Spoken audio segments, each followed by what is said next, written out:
Wah! Oh! Kabangs! Ayan! Hi mga kabangs! Hello mga kabangs! Hi mga kabangs! Hi sa mga Kabang Station! What's up mga kabangs? Welcome back sa akin channel. Hello, kumusta?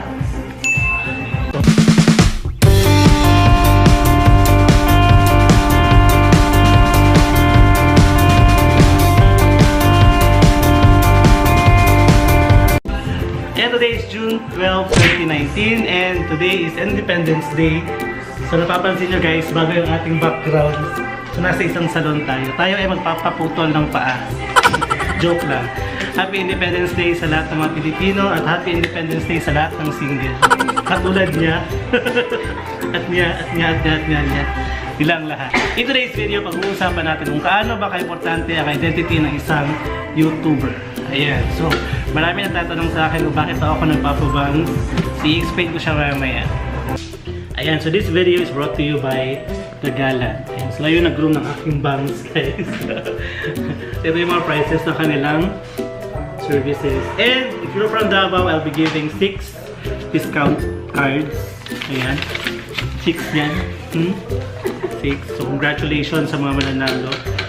Ipopost ko sa aking page yung mechanics ng game. And, meron kami gagawin ngayon. So, watch out.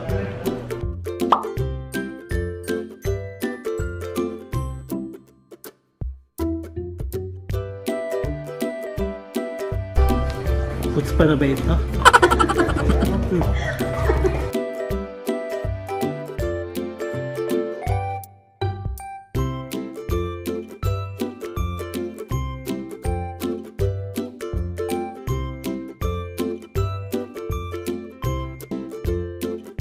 Ayan, so gaano ba ka-importante ang identity o pagkakakilanlan ng isang YouTuber sa YouTube world?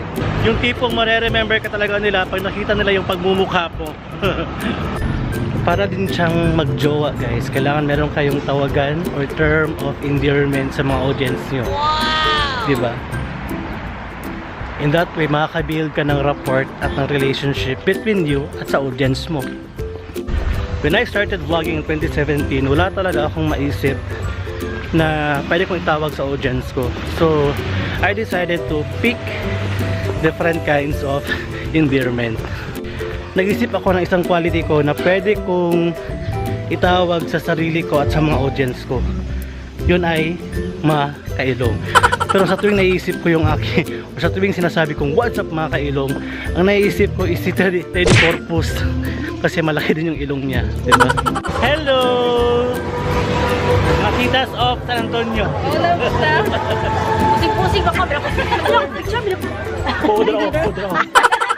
So tapos na ang binyag guys, yun nga. So dapat meron kang tawag sa iyong audience. Importante yan siya para makakreate ka ng rapport or relationship between you and the audience. Ulit ako, no? Ayan, so kailangan ka na umuwi kasi nagugutom na ako. Ang pagkakaroon ng audience name ay isa sa pinakamahalagang parte ng pag-vlog natin. Kasi tayo ay naghahanap ng o bumubuo ng connection sa ating mga audience. Tulad ko, dati ang ginagamit ko na tawag sa aking audience is mga kailong kasi malaki yung aking ilong. Pero naisip ko, tulad ng sabi ko kanina, parang si Teddy Corpus. So I decided to change it to mga mahal. Kasi minamahal ko lahat ang aking mga subscribers. However, may say mga mahal, ang dami kasi natatamaan. I mean, meron ibang YouTubers na ganun din ang tawag sa kanyang audience, mahal. Kilala ko din siya, Bisaya vlogger din siya. So I decided to think of another audience name na talagang ako, pag nare-remember yung pangalan ko is ako talaga ang una lumalabas. So naisip ko ang mga kabangs. Dumarami tayong mga vloggers ngayon na may bangs tulad na Mimiyu. Si Mimiyu lang actually yung alam ko. And the other vloggers pa. Naisip ko na wala pang gumagamit na bangs as audience name. Then I declared myself as the official pabansang bangs ng Pilipinas. Though maraming may bangs nga, sabi ko kanina, pero wala pang nag-claim so far. Si Mimiyu lang yung aking na-claim and si Mimiyu lang yung aking na-remember na may bangs. And Na-meet ko na din siya last month sa YouTube Fan Fest and napakabait niya. Ayan, so after that guys, I decided to do it tuloy-tuloy na talaga. What's up mga kabang? So maraming tumatawag sa akin, hala si kabang, ito ganyan. Sabi say kabang sa Islamic Kikoy. So guys, sa mga nag-iisip na medyo naguguluhan sa aking niche, ang niche ko po ay mix. Pwede akong gumawa ng tutorial, pwede akong mag-events, challenges and all. So, hindi ako na-focus sa isang niche. Though, mahirap talaga siya kasi nagfa-fluctuate yung ating mga views kasi wala tayong focus na niche. Siguro ang na-maintain ko doon is yung aking pagkabulol na ginagawa kong comedy. Yun yung aking pinaninindigan as ang aking tawag ngan, trademark as bulol. Kasi hindi nga talaga ako Tagalog. I'm not from Manila, I'm from Davao. So, hindi masyadong ganun ka-soft yung aking dila sa pananagalog. Ayan guys. So mag-isip na kayo guys kung anong itatawag nyo sa inyong mga audience. We have Jamil, they call their audience as Mandirigma, 'di ba? Mga kaigan, Mandirigma. We have Chinkitita, ang tawag niya sa kanyang audience is mga Bibi, Kwak-Kwak. Antlus, tawag niya is Lutz Spam, 'di ba? Guys, ganun. Ano pa? Sino pa ba? Purple Aries, tawag niya sa kanyang audience is Aries Love. We have Michelle D, Angels, di ba? So, importante talaga guys na meron tayong itawag sa ating audience, pero kung wala ka pang maisip, okay lang yan siya. Para niya lang yung feelings. We have Lloyd Cadena as Cadenator, di ba? Jomi as Jomination, di ba? Mga unicorns. Sino pa? Even Vice Ganda, meron siya mga pony, di ba? Mga pony. Little pony niya. So, one way kasi yan siya para makipag-connect tayo sa ating mga idolo, sa ating mga gusto ng mga vloggers. Kasi pag sinabi mo ako isang mandirigma, consider na din siya na I am somewhat connected to Jamil. Yeah, diba? I am also a Cadenator, which is in some ways connected to Lloyd Cadena. So, join ka ng kanilang mga group chat, mga group page, mga ganon ganyan. So, kaya naisip ko na gumawa ng aking sariling audience. We have kabangs. Yung bangs kasi, actually guys, nung college pa ako, mahilig na talaga ako mag-bangs. Nung college ako, doon umuso yung K-pop. Yeah. Before ako nagbabangs, before pa nag-K-pop, I was a punk dati. So, sumasaway ako sa mga punk na tao. Yung mga ka-itim na may eyeliner and all. Yung parang, ewan ko. Then I shifted to emo. Yung mga emo, yung mga eyeliner. Matataas na medyas. Then, naka-black pa dati. Then, I decided to make my bangs when I was in my first year college. So, doon ako sunod-sunod guys. So, meron akong mga picture dati na naka-bangs ako. So, I decided, kasi before ako naisip na mag-bangs, mag-pop up kasi siya sa aking Facebook. Yung parang history mo dati. 6 years ago, you posted this picture. Tapos may bangs. So, sa isip ko, magbabangs na lang kaya ako. Sabi nila, okay daw akong magbangs. Hindi naman siya lata. Magbangs. So, I decided na magbangs na lang talaga. Kasi, yun na lang yung itatawag ko sa audience ko. At saka sa aking mga followers. Like, Kabangs Nation is the group. And Bangs is the name of the audience. So, what's up mga kabangs? Welcome back sa aking channel. Mga ganun, mga ganyan. Ayan. So, hindi naman necessary guys. Pero, if meron kayo naiisip na pwedeng itawag nyo sa iyong audience, that is better. Para makapag-connect kayo.